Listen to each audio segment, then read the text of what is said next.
Sans doute l'une des façades maritimes et commerciales les plus courues de Mayotte. C'est ici que touristes et habitants de Mamoudzou ont coutume de venir flâner et faire la bringue. Mais depuis le passage du cyclone Chido, ce havre de réjouissance a laissé place à une profonde balafre. Ali Abdouila, lui, n'a que faire du passé. Depuis le mois de mars 2025, le voici engagé dans une course contre la montre pour rebâtir l'établissement qu'il dirige, le 5-5. Téléphone portable en main, il jongle entre les nombreux appels et son chantier.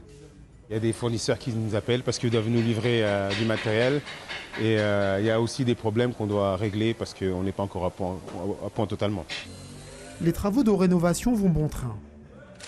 Le bar-restaurant d'ambiance retrouve peu à peu un nouveau visage, plus serein. On revient de loin, on revient de très loin. La situation était très difficile. Et les Mahorais, on a tous vécu la même chose. Ce cyclone Chido nous a dévastés totalement. Mais en tant qu'entrepreneur, on se doit de garder le cap. Le bâtiment se remet de ses nombreux dégâts. Outre une grande partie de la toiture envolée, la sonorisation avait été aussi détruite. Ali Abdouila a fait appel aux compétences d'un des meilleurs techniciens son et lumière de la région pour la renouveler.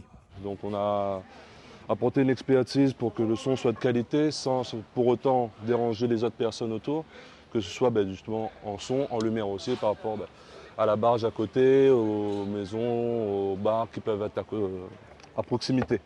À quelque chose, malheur est bon, dit-on. Ces travaux ont permis à Ouila de sécuriser, moderniser et même de bâtir une terrasse sur le toit, un rooftop.